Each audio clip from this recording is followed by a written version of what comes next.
Thanks for joining us here for our market panel this afternoon. I'm Sierra Doctor, part of the Red River Farm Network team. Whitney Pittman down at the far end is one of my co-workers. Don Wick is in the audience. Randy Conan is up there on the market stage. And Jay Rader is wandering around here somewhere. So we're some of the common voices you hear over the airwaves. So thanks for joining us. They'll have some microphones wandering around the room. So if any of you have any questions during the Market Outlook panel, don't be shy. Raise your hand or catch their eye and we can get a microphone and you can ask all your burning questions while we have some experts up here with us. So speaking of the experts, right away to my left here is Randy Martinson with Martinson Risk Management. Allison Thompson is joining us with the Money Farm, and Randy Zimmerman with West Central Ag Services over there with us. So to kick things off right away, Randy, you have a segment with us called What's Not, What's Hot in the Markets. I'm going to pick on you right away. So, looking at the markets, what's hot and what's not?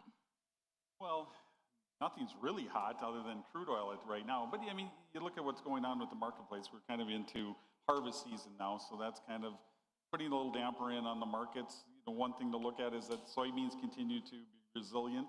That's kind of one of the things that we've been watching here. Of course, even though we're looking at a little bit bigger production estimate, with harvest going on now, we are seeing that demand still has stayed somewhat decent. We're still behind last year, but beans seem to be resilient, and right now we've got a very tight stocks that any kind of a hiccup will tighten that market up. And then, of course, looking at the crude oil market, as much as that's been running, we've been seeing some big gains there. Right. You mentioned U.S. Demand in soybeans. How do you see the U.S. demand in soybeans kind of going as we hit the end of the year here? Well, short term here, I think we will likely have some sales coming in from China. They normally do buy from us in that October, November timeframe. The problem is that we've got South America planting beans earlier than normal this year. So it's likely our export season could end a little bit sooner than normal, which by January, early February, we could be looking at the demand start to switch over to South America again. And that will shorten our season, and we've got to move a lot of beans in a little time then. Right. So talking demand, let's go back to earlier this week. WASDE came out. What were some of the big surprises with that? We'll maybe move on down the panel here. Just everybody talk about your reaction to that and what were some of the surprises there in that report?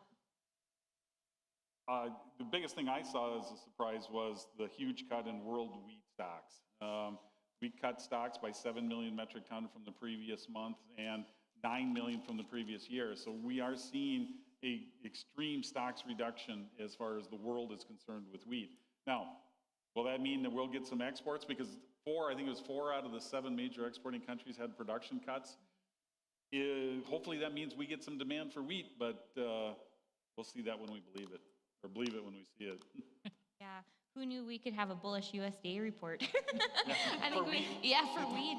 At that, I think we were all surprised to see it, and those markets definitely needed some kind of bullish news to turn it around.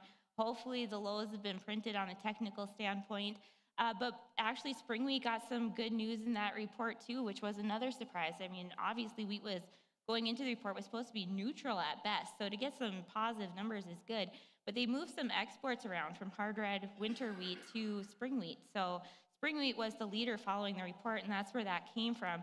So hopefully we start to see some pickup in demand, but obviously it's slow. Russia continues to really be in control of global supplies right now and really have a handle on the market. So those headlines still remain there, but the market doesn't seem to be getting too excited anymore on those headlines. So it's really waiting for something new and fresh to really be reported to have that spark any concern going forward. For corn and beans, obviously the surprise was the harvested acres numbers. I think everybody was watching for some kind of a big change in production. Most of the talk was yield. There was talk of harvested acres coming in higher, but I don't think we were expecting that big of a jump in soybeans.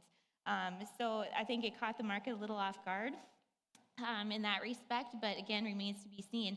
They're adding acres in some of those fringe states, chances are that yields could go down even further from it too. So it's definitely things to watch here in future reports. So they always keep us waiting and wanting more information, that's for sure. I think the acre thing we were anticipating a bigger corn acre, I think, to some degree, just based on the amount of seed that we sold this spring. And the market also was telling the farmer this spring, with the guarantees that we had in crop insurance and the budgets, corn was the one that led the way on revenue and making money. So I think those corn acres got planted. There was unsureness by the USDA on those acres. I find it interesting that when I go in and report my corn acres, it goes into that computer, right? And they put it in there, and you think they could hit a button and give us an accurate number of acres after July 15th, but it seems like it's difficult for them to do that. But the acres did increase, 800,000. So that's a big jump in acres and a big change. And if you've watched the WASDEs all summer long on the 23 crop, 2.2, 2.2, 2.2 billion bushel carryout. They really haven't changed it. They've messed with the demand, some of the other numbers just to keep it pretty steady at that 2.2 billion carryover number. So Right. It's always interesting. You kind of hinted at it, both of you two, at the end over there, about the corn and beans being dropped by USDA. Do you see them dropping the yield even further? I would think we could lose a little bit more yield, but I think the demand possibly could offset some of that. And we've had some pretty good demand on soybeans. China's been in buying and methodically as we move, and we've gotten some additional sales on at West Central Ag to do that. And it looks like they could stay in the market. If this market does stay deflated a bit, I think we could see demand on beans be good. Corn, on the other hand, that might be an interesting one. So talking demand, let's talk exports here. It's been kind of, not a lot of excitement there. What trends are we seeing now on that front? Well, we should be hitting peak export season going for soybeans here. So we should see if there is going to be an export market. It should be picking up here shortly. But we could be also hitting the South America weather market a little bit earlier than we're used to too. So depending on if they end up having some issues with El Nino coming in, it might spark a little bit more demand up front. So it'll make cancellations further down the road worth watching. I hate saying that because sales are always a good boost, but that's another thing we need to look for if their crop does end up turning to be a record. And right now, that's what they're anticipating. So we know that a record crop this last year produced really good prices for South America, and they've got a lot of export demand from that. Record amounts to China. So unless something changes, it could definitely happen again this next year, and that would hinder, obviously, our sales, but hopefully we see some domestic use pick up here in the U.S. as well. Yeah, if someone wants to delve into that further, I mean, China, we've been watching China kind of extensively here because it, what's happening with the economy over there isn't great for demand. What's kind of your outlook on that, and what needs to happen for Chinese demand to pick up? Well, I think the Chinese demand's a little bit better than what the press is actually saying. I've got some contacts over there that said the demand is there. It is a little bit better than what the press is, or what the talked about. They have been a little bit slower with their coming back with their economy, but yet the consumers are still consuming and they are still seeing a little bit of demand there. But overall, I mean, kind of going to with the soybeans, I think some of our bigger issue is going to be, we've got a decent crop coming. We'll see where the yields come into play, but I think the bigger issue is going to be being able to get the beans down the river. Right now we've got trouble with the Mississippi River, and they're starting to reduce the amount of bushels being put on barges. That's going to widen out basis levels for a lot of the Corn Belt and the Western Corn Belt and the Central Corn Belt area, which means that we might be able to be the attention grabber then for exports, because a lot of it might have to go out of the Pacific Northwest, or at least we hope that will be the case. Right, and with noting on those river levels, last year we had the same issue, but we ended up getting hurricanes coming through that really relieve that issue. And if you're looking at the hurricane season right now, it doesn't look like we're going to be getting relief. So it could end up being a longer term issue than we saw last year. So it is definitely worth paying attention to. And I know those guys down there, Iowa, with my branch office down there, he said some of those river terminals are definitely hurting on basis, and it's just making things hurt a lot worse. They're already preparing for it. So it's definitely something to watch. Good news for us, finally, on basis. Right, Randy? Well, I'll just talk a little bit onto the basis for this year. So the higher crude oil prices is a little bit negative on the basis side. Freight rates this year actually increased again, believe it or not, right? I mean, that doesn't ever happen, right?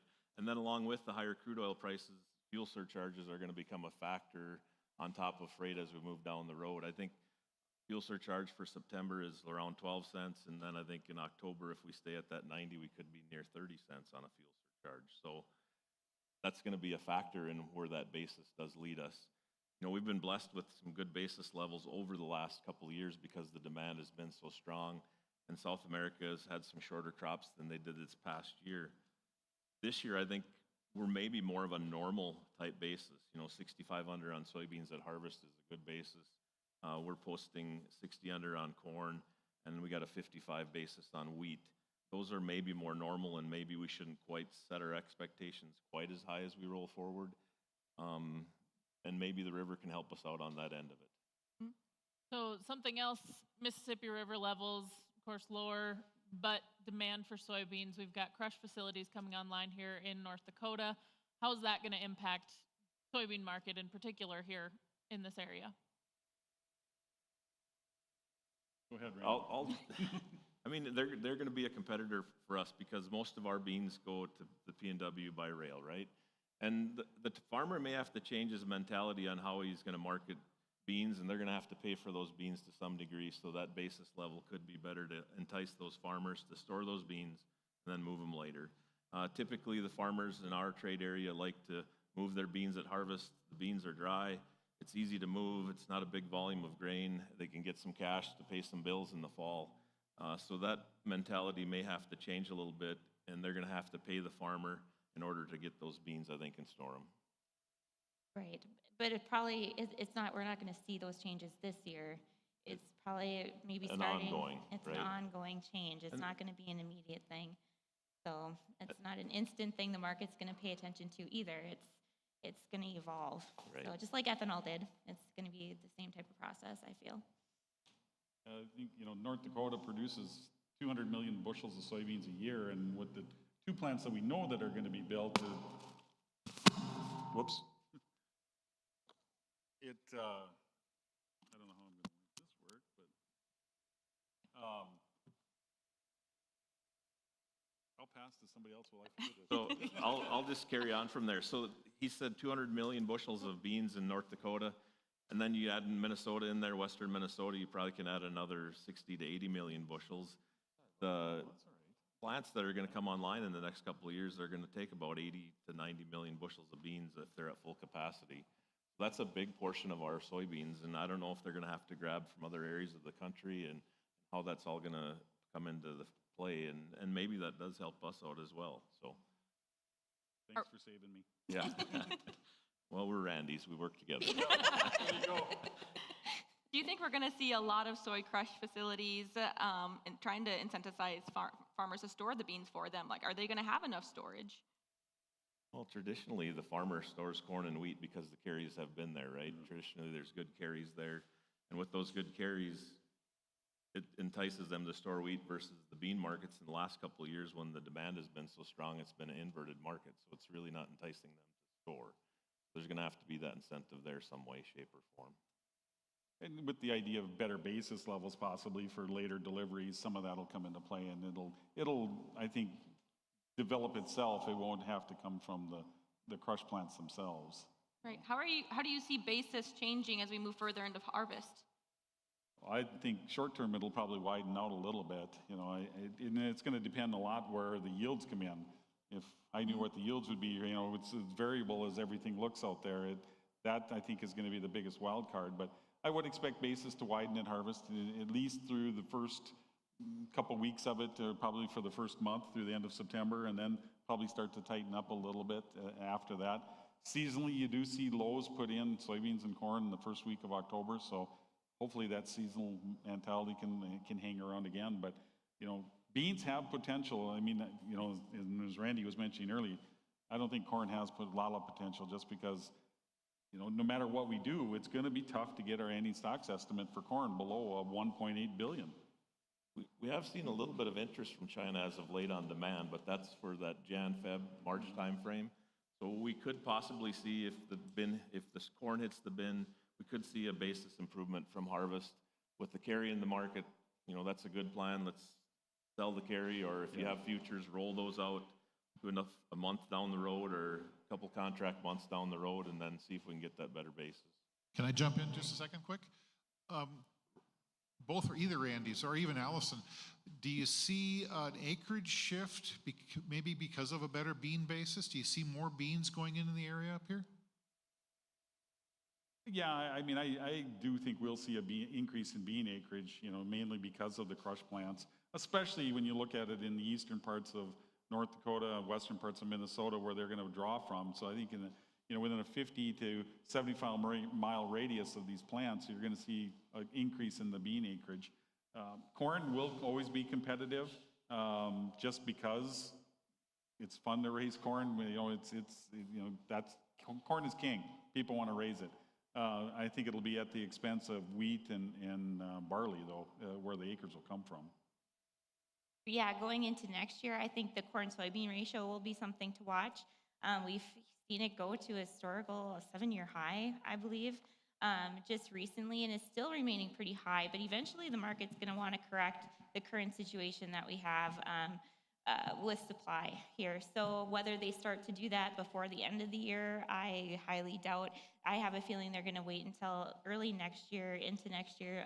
February is an important month for that, but that'll be very key too when you're looking at acreages here for next year.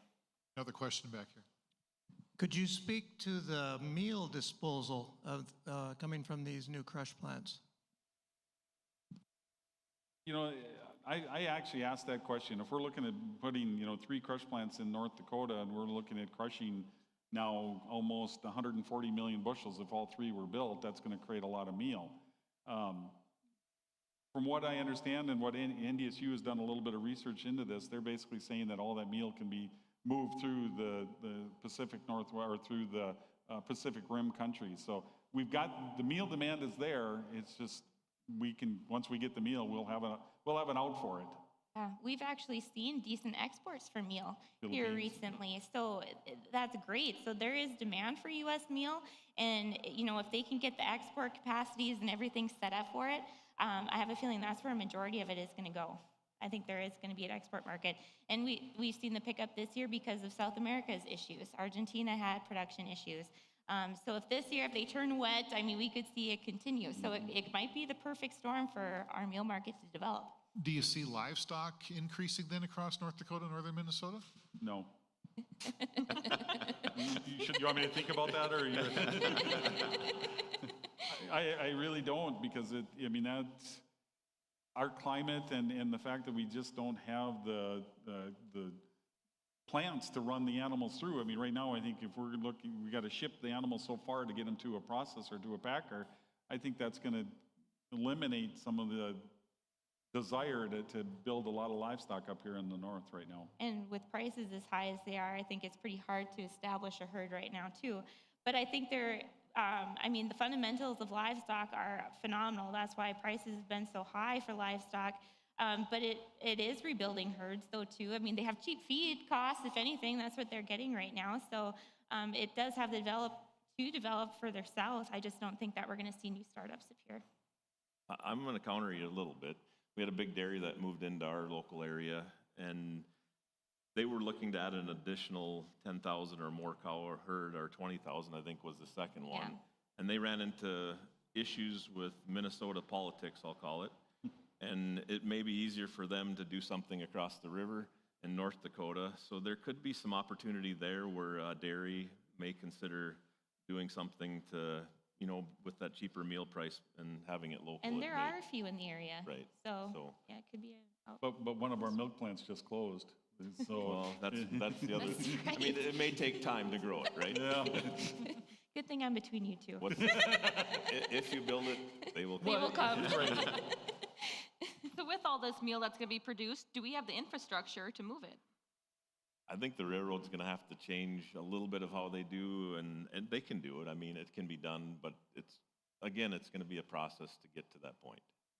Look at all the crude the Bakken crude we were moving, and now we're not doing it. So It can be done. It can be done, yeah. And So bringing crude back into the conversation a little bit here, we know that can kind of impact some input prices and whatnot as well. Talk maybe a little bit stronger demand there. How does that play into farmers' decisions then as they go to market grain?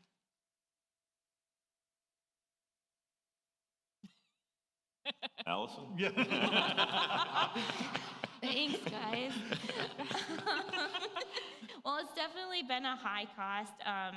Even this week, obviously the last week, we've seen crude prices go up, and I've taken a lot of phone calls about locking in the remainder of fall needs. And there's a lot of talk crude could go higher, heating oil can go higher, everything could go higher. And it does. It has a perfect fundamental storm to go higher. We could see $100 crude by the end of the year. It wouldn't surprise me. But it is an input cost everybody has on their minds because we still have last year pretty fresh in our minds too of high crude. But even at today's prices that you could lock in your fall needs for, it is cheaper than last year, believe it or not. It seems high, but you're still doing better than you were last year at this point. So sometimes you might just have to bite the bullet and just eat the cost sometimes. But it is a deal, not necessarily a deal, but we have to be cognizant of how markets work too. So Traditionally, though, if crude oil is high, corn and soybeans can follow. I mean, because ethanol and the Renewable Yes. diesel. renewable and diesel yeah. and all that. The So oil seeds. I don't know if it's necessarily a Bad bad thing. thing, other than those fuel surcharges on your basis. So that's a bad yeah, thing. But other than when you see it work opposite Right. of each other, you're like, what the hell? But yeah, sometimes it does that. But it should catch up, right? Yeah. Seasonal bottoms are going to be in, and How many markets can go from a negative 42 to 100 in 2-3 years time frame, and that's kind of what crude has been able to do. Yeah, it So has. it's amazing when they're paying you to take it, and then now But and right now I think we're being more influenced by outside forces as far as the crude oil market is concerned, especially with OPEC and with Russia kind of manipulating what's going on the price side and with their supplies and tightening up and cutting back on production for the rest of the year. So. I think that's going to be a bigger influence, and on how many typhoons or how many hurricanes we have yet too. So Allison, you're pretty bullish on crude oil. Then how do you see, I mean, you kind of mentioned it, corn and soybeans moving higher because of the ethanol markets. How bullish does that have to be to offset crude? We're really putting you on the spot today. I am, I golly. thought you put that one to her. Yeah, thanks. Usually they go in tandem. I mean, ethanol demand has actually picked up great. We had a great week this last week. And in the latest USDA report, the USDA left demand unchanged. They didn't change any exports. They didn't change any ethanol usage. So if we see it continue, I think ethanol could be something that would potentially change in future reports. I think the demand is coming. Again, we could see exports as well. So I think between the two, it definitely could help the market out long-term in that standpoint. Higher crude, there's obviously more demand, less supply, but we're using ethanol in those blends and things too. So it's all positive for those. And obviously soy oil too, as another biofuel, all those things. Jet engine fuel is the big talk right now, so. EU, the government in EU passed a law now this week or last week that by 2050, 70% of the jet fuel that goes into the planes in Europe, in the European Union countries, has to be some sort of sustainable fuel. And it can't be from soybean oil, it can't be soybeans, it has to be a other source than a vegetable oil. It can be used animal fat, it can be used restaurant waste oil, but that really opens the door up for ethanol quite a bit there. And I think ethanol is looking at that jet fuel thing, aren't they? Yeah, I mean, they're yeah. looking at that really hard. United, I think, has got a deal going with their, Yeah. or American, one of them, so. And it sounds like if the ethanol plants can clean up their emissions, there's more tax incentives for them to produce this renewable jet fuel. So that could be a big player, and that may compete a Policy. little bit Yeah. with soybeans, their renewable fuels. How does sunflower oil then factor into that, and where do you see that outlook? I'm giving it to the Randys. I know, Randy, at one point I had talked to you about canola. We were up in Roseau and talked canola a little bit. So maybe just kind of those specialty or, not corn or soybeans type products. Canola oil, on the canola side, I mean, canola wants to try to stay out of the industrial side of it because they want to be known as the healthy vegetable oil. So they want to try to stay as far as their image being part of that side of things, not going so much as far as the renewable diesel or in the biofuel side. But there is always going to be some that crosses over, and with the increase in canola acres, it's going to happen. Canada's building a crush plant up by, I can't remember where it is, up by Edmonton, Alberta, that is going to be just for doing renewable diesel fuel out of canola. So there is definitely a switch going on. Sunflowers are always the forgotten stepchild, when you look at it as far as the grains are concerned. And, we really got hammered hard when, we still had the Black Sea Grain Initiative going on when Ukraine could ship out sunflowers. And they're one of the largest producers between Russia and Ukraine. They dumped a lot onto the market, and that's kind of depressed our market. And with a little bit, I believe our acres are a little higher here in the U.S., and then our yields don't look so bad. That's kind of keeping that market a little bit depressed right now. Talking about Russia and Ukraine, we've seen some ports and infrastructure being targeted there. Is there, I guess, the markets, they seem disinterested in what's happening now. Are we just sick of all the news? That's maybe an old news story, and I think they figured out ways. Nobody was going to buy from Putin, no way. He's a bad boy and nobody's buying, but I think somehow they bought and things got calmed down, and maybe that's just kind of under the radar in a lot of cases, the whole Ukraine war deal. Give it at that. Yeah, it's a headline we stopped chasing. It is. That's a good way to put it. It's true. The market isn't chasing it anymore. Obviously, it's found a new normal in the mix. Ukraine's found other ways to export their grain still. And it sounds like other countries are coming to help them do that. So it doesn't seem like Russia's really needed at this point to continue exporting grain, and Russia's exporting their own grain. So as long as these countries in need are getting it, it doesn't seem to upset the market. I know at the beginning here we talked about wheat being kind of the surprise there in the WASDE, but we haven't talked about wheat a ton here so far. So let's dive into that a little bit more. What are some of the drivers there on the wheat side of things? On global wheat, obviously it's going to be production issues elsewhere. Though that was the major big news story of the USDA report. They moved big countries, Canada, the EU, Argentina, Australia. They all made adjustments lower. So those are pretty key ones. And obviously with the weather pattern shifting to El Nino, it is typical to see some weather issues affect production. So it's obviously on the trade's radar, but we are hearing private analysts in those countries lower expectations already. So I guess it was warranted by the USDA to make those adjustments. We just weren't expecting them to be so quick about it. So we'll see what happens going forward. If they continue to make those cuts, it definitely turns it to a tighter story. I think we're looking at an 8-year low for stocks and a 9-year tightness for stocks to use on wheat. So it has a story there. It's just we need to pick up some of that demand if there is a shortness in the world. And unfortunately, right now it seems plenty-some. They have other avenues to go to. It's still there. But when it starts to shift, that's the big thing. So Domestically, spring wheat, I was surprised that they lowered the spring wheat numbers on the carryout in the U.S. I think there's a bigger spring wheat crop out there in North Dakota, Northwest Minnesota than is anticipated by the WASDE or USDA, what they think. I know we're at 41.8 average yield on spring wheat. I wouldn't be surprised in the small grain summary report if that yield actually increases. Everybody you talk to, they're pleasantly surprised about how good their wheat was this year with the weather that we had, the wheat being pushed early, the heat stress that it had, and the dry conditions we had. And we ended up with I'd call it an above or nearly above average crop.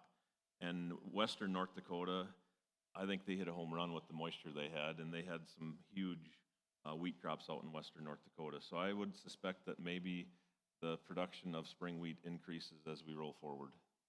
USDA, I think, purposely didn't make that adjustment in this report. This was more on the demand side, and it wasn't a wheat report. It was more of a corn and soybean report. it was supposed to be. Supposed to be. Yep. Yeah, the world wheat kind of grabbed attention It more than did. anything. I think that you're right. The small grain summary report at the end of the month is going to show an increase in wheat production. Now, will that be enough to offset the bullishness that we're seeing in the world numbers? I don't know.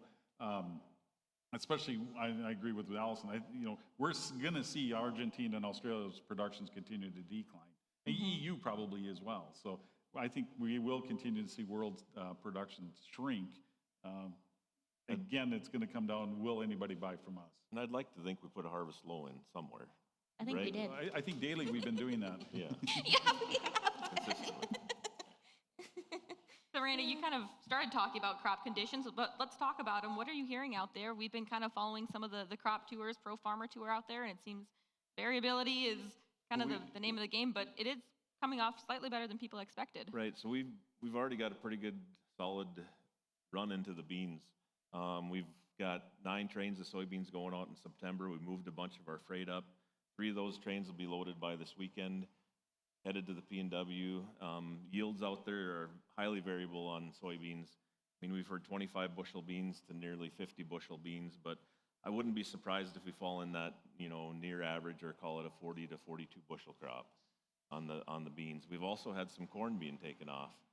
Some of that stuff that was maybe stressed with a little bit less rain, pushed a little bit as they move on, but surprisingly, test weights on that early stuff have been good, which is surprising, and the yields haven't been that bad as well. So maybe there's hope on this late crop. The question is if it's everywhere else, Correct. Chances are it is. It's been variable all year through the Right. Corn Belt too, so it's probably going to be a lot of the same. Let's first of all remind everybody, if you've got questions, there is a microphone running around. Just raise your hand. We're more than happy to hear questions from the audience. Oh, all right, we've got one. Great. I'm just curious, you mentioned about the trains. How has it been getting trains and in the future as well? Well, near term, they've been doing nothing. So they were actually setting sets on the track, just waiting to load them. So up front, I think the early stuff is going to be pretty good.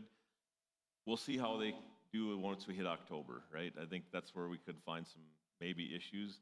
Hopefully, BN says they're ready to go. They got people, they got crews lined up. But we all know how labor has been since COVID. So we'll see how that plays out. We hope they can perform because that makes life easier for every farmer out there. Rail car freight rates been holding okay? And we mentioned that earlier, that the whole system got reestablished and they put new freight rates in for this year. And the clinker is the fuel surcharges that go on top of it. So Do you think we're going to see more pressure on rail lines to perform with all these issues that are rising on river levels? yes, Not rising. it'll put pressure on them, I think, and it could extend it longer, or more movement to the P&W. Yeah. So let's switch gears just a little bit here and talk inflation. I know we've sort of talked a little bit about livestock, but how is inflation impacting either grower decisions or consumer, I guess maybe a little bit demand there for beef and pork and some of the livestock things? Maybe that's Allison, you want to dive into that? Sure. I nod in the head. Yeah, economics. No, well, inflation obviously went up a little bit here this week, so it did have a counter effect, I guess, on stocks initially went down on it, but they came back up because still the overall trend of core inflation is down. And if you take fuel, energy costs out of it, the trend is going lower. But I think we need to include fuel in it, in my personal perspective. So it did go up with fuel included here this past week. And obviously we're watched on the global market as well. And obviously with that, we have had higher beef prices. So eventually, though, high prices cure high prices. That's ultimately what it comes down to. And it did for grains. We came off of highs. Same type of deal can definitely happen with livestock. Eventually, we're going to be able to import it cheaper than we can do it ourselves. So I think for livestock purposes on that end, I think that'll be the thing to watch for prices. I have a feeling when they turn, they're going to turn quick. So. Well, and I feel like we've heard that a lot. I mean, contract high, and it's just kind of been a trend that continues. I think one other cost on the farm that hasn't traditionally over the last 10 or 15 years has been interest. Yeah. The cost of money. And farmers are flush with cash today. But how do they deal with that when we continue to have high cost years to produce the crop, but all of a sudden the grain prices aren't there? And then all of a sudden you need to borrow money. Traditionally, and when we had those good years in 2010, 11, 12, with high prices, interest was low. When we followed into 13 with lower prices and 13 through 19, things weren't as flush price-wise. but we had low interest. Now we're running into a scenario where we've had those good years when China came in and bought all that grain in 2020, and then 2021 was a good year with prices, with the Ukraine giving us a little help along the way and some black swan events in there. And now all of a sudden, if you look to next year, prices don't look as good. We're going to probably have a high cost year again next year. Interest could be a big factor in where we go forward, I think. That likely will impact some on the export side too. I mean, was it 2 weeks ago, we had the cheapest wheat in the world and we had the cheapest corn in the world. And yet now with the inflation coming up a little bit more, our dollar's gone up a little bit more. Right. Now all of a sudden we're not so attractive on the world market as far as on the export side of things. So I mean, there's the impact where with the dollar increasing a little bit, it's hurting a little as well. On the livestock side, again today, all-time record contract highs in feeder cattle and in I think live cattle even hit all-time contract highs again today too. So yeah, I mean, that seems to be the song we've been singing quite a bit in the livestock side. But at some point, the consumer will push back. When, this is going to be the true battle, I think, between price and supply, because the supply of beef is not increasing. USDA said that in the report on Tuesday as well, as we're seeing lower production for 23.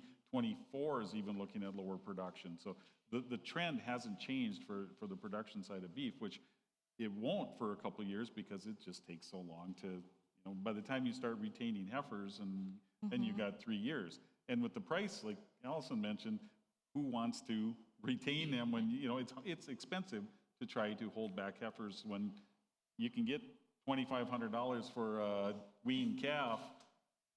Boy, it's hard not to start that trailer or that pickup up and haul. Let her go. And Yeah. I thought I'd never have livestock. Right, and that's if they have the grass and the hay and stuff to do it. So. And that's the other part is that, it takes more than just having the animal, it's having the facilities and the infrastructure to be able to, and we're still looking at, having drought situations in a lot of the southern plains and the southern regions and in the cattle country where they can't rebuild their herds. They've liquidated a lot this year. Right. Yeah. Still. So let's dive into livestock market more. What are your expectations for the feeder cattle run and fat cattle? We've been seeing highs top $2. Do you think they're going to go any higher? Short term, yes. I think the cattle market have probably a month of good push yet into it, maybe not quite a full month. I think the seasonal run will hit, and I think guys are going to, instead of backgrounding a lot or looking at finishing, I think there's going to be a push of calves coming because of the huge return that's out there. Even though we've got the feed, you can sell the calf now for X. In 3 months, backgrounding it, you're going to sell it for X minus, so I think there's going to be a lot of calves that do come to town in the short term, and I think that will drop prices. I wouldn't be surprised to see a $20 to $25 decline in the feeder cattle price. But by the time you get to January and February, that market's going to come back up again. Fat cattle, I don't think will have the same pressure unless we see big increases in the interest rates. Yeah. Then we could start to trim things down a little bit. I was in Chicago in the middle of August, and going out to eat at night, if you go out at 5 o'clock, if you're old and you want to get to bed early, you go out and eat at 5 o'clock, you're fine. But if you're trying to go to a restaurant at 7 o'clock in Chicago, forget it, because every single one of them, and I don't care if it's the McDonald's or if it's the Gordon Ramsay's hamburger place, it's packed at 7 o'clock. So people are still spending that money and going out and, because inflation's helped raise some incomes as well. It just hasn't seen a correlation that they usually like to see with the interest rates going up. Usually we see some of that backpedal. Jobs and all that have remained phenomenal. So it hasn't corrected itself yet. So I honestly would not be surprised to see them increase rates again. I think higher for longer is going to be the theme, unfortunately. And again, that obviously affects how everybody does business, including ag. So you kind of, Randy, you scratched the surface of this maybe, but the value of the U.S. dollar, how is that playing into commodity markets right now? U.S. dollar is high right now compared to some other economies. What is that doing? Well, it hit a 10-month high, didn't it? Yeah, yeah. On the dollar, so obviously just makes our exports more expensive. That's what we're competing against. So, but other countries, we're not alone in the economy situation. Other countries are fighting the same battles, and their economies aren't looking so bright either. And with that, it doesn't make it any cheaper either. So it's kind of a global battle at the moment, and I don't think there's one size fits all, but we're definitely being watched for how other countries implement things. So it's all tied together, that's for sure.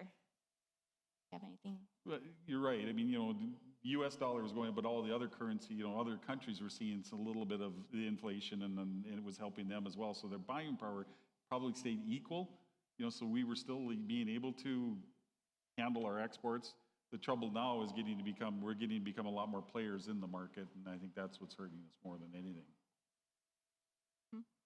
On a world view, what countries or situations do you have one eye on the ground for?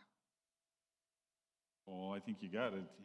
Brazil and Argentina are the two biggest that you got to be watching. I mean, Brazil is, traditionally Brazil doesn't allow planting of soybeans until September 15th because of weather or the rains.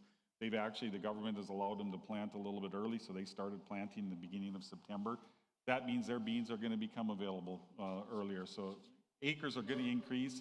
They're going to have another record production, barring a complete disaster. But it's not because of yield being better, it's because they're increasing their acres by 4% again. Argentina, I think, is going to be the biggest wild card yet. Whether or not they can get the weather to be able to produce a solid crop again. Right now, estimates have them returning to normal at 52 million metric ton of soybeans. We'll see if that follows through, but I think that's the two biggest to watch. And I think, China, and just with their appetite on what they want to buy, they're still aggressively buying product. It's just not all coming from us. Brazil is now the largest exporter in the world for soybeans, for corn, and I believe they have taken cotton over as well. So they are kind of commanding the attention on the export side of things. I'd agree with him on all those three countries. There we got to be watching carefully, right? I think Yeah. Russia still is a watch too, Well, right? yeah. I mean, Yes. there could Watch be, your back. there could be some interesting things. I've always said that if Ukraine could blow up some of Russia's ports, that maybe that would help us. But and they're trying, They're trying. and we're helping them maybe indirectly. But that's a whole nother story. But that area has still got maybe some glitter there that could maybe make the market react Yeah. and move higher as we roll forward. So, All of them have black swan potential Yeah. Right. at this point. yep. So Nope, go ahead. you talked about South America maybe being a little bit early here this year. How often are we talking combining soybeans in September, mid-September? Anecdotally, I've heard some people talking here the last couple days. Combines are heading into soybean fields right now. How is that going to impact basis harvest, throughout harvest here? I'm going to add on to that. What does that mean for the demand cycle on the world market if beans are coming in sooner? It could, Randy, put, it could put pressure on our demand, right? And they're planting their beans now, so I always like to think as they plant, maybe there's some weather events that give us some potential rallies as we go. We always seem to find weather events in the U.S. that give us opportunity. This year in the U.S., we thought the party might have been over on corn, and lo and behold, the dry conditions in June, we had 629 corn and 14-something beans, and we sat on our hands and didn't do a lot. But Because beyond we didn't expect to produce anything, that's what. No, Right, we were no, nervous. the rains weren't supposed to come. we were nervous. Yeah. But I think they could give us some of their production cycle, maybe some weather events, or maybe some interesting things that could make the market move positively. And I think our window may shorten a bit on exports. We're going to move beans out in October, November, and then I think maybe the tension might turn a little bit earlier to corn. I think Brazil has, maybe some export issues if they're trying to still export some of the beans, Huge. and they're still trying to export of this huge corn crop that they have. That may provide some opportunity for the PNW and our area. Well, and there's also issues on the Panama Canal too, with Correct. their water levels. So that could slow up some processes too on directions of supply flows. So it's all different things that are worth watching. Brazil slowed down a little bit. I mean, they're with their huge production, and their infrastructure isn't as fine-tuned as ours, to put it mildly. Right. So they've actually had some trouble getting the corn to the ports to get them shipped. There's a lot of bags out in the fields yet, and it's getting slow getting to the port to get moved. And they might have to stop their corn shipments to allow soybean shipments to resume. So they basically have pushed their export facilities to the max. And for farmers, it hasn't been necessarily advantageous for them to sell on this big crop either.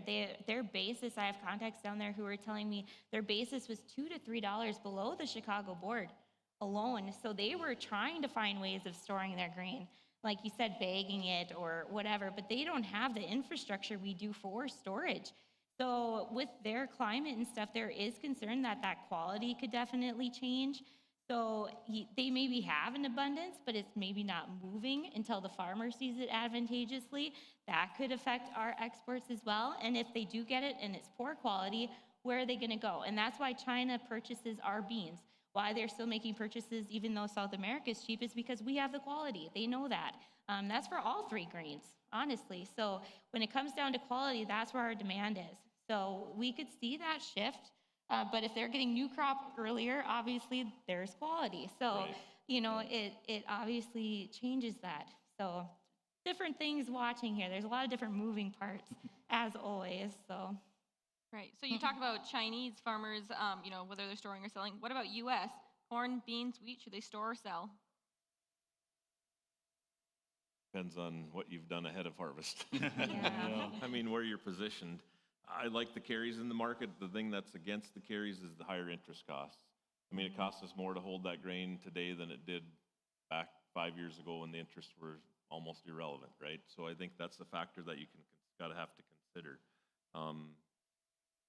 Personally, I don't mind looking at storing a few beans even, with opportunity there. So just depends on where you're at. I think on where you're at with your sales. I don't like selling at harvest lows, and I think that's maybe about where we're at. So, traditionally we sell carries in corn and wheat, and we move beans at harvest. $13 beans, maybe that isn't all bad. No, beans in the teens are not a bad thing. Not at all. But I think a lot of producers may be more undersold than they would normally be at this time of year because we didn't know what production was going to be. And I think that kind of worried them on getting oversold too early as well when we had the early June rally. But now they have a better feel of it, and now it's figuring out what to do. But there's obviously a lot of different strategies because every situation is different. But obviously, talking to your local merchandisers, your local market best. But it really depends how much like you said, how much you have on sales. But be looking at the ahead markets. So be looking for the carry and things like that are all advantageous strategies. This is usually where I pick on the elevator manager, but I can't because he's sitting here. But, Go ahead, fire away. No, I mean, I agree that I think, with wheat, with the wide basis, with the carry in the market, I mean, we actually have a really good carry in the wheat market. Yep. And so I think you got to store it at least till November, that first week of November. Traditionally, that's a good time to be moving wheat. Basis tightens up good. Everybody's out deer hunting. Elevators want wheat. So corn, again, it's a good carry. You're 30 cents or more, almost 30 cents to July. Basis should improve. Maybe we hope that we can get some export demand between now and then. But beans, I never liked shoveling beans out of a bin as a kid, and I still don't like doing it. So I'd be looking at moving the beans and having ownership on the board is what I would look at. And that's another point. I mean, we've seen some market consolidation here now that we're touching some lows, but volatility is going to come back. And that puts a lot of risk on what you have stored or on sold. So the board's a good opportunity to reduce your risk with options or things like that, especially as we have a lot of these different moving headlines going into year end. So different things to look at as well. Right. So I think we're getting pretty close to time here that they're going to kick us off the stage. But, we have a question here from the audience. Randy, if you could grab the mic back.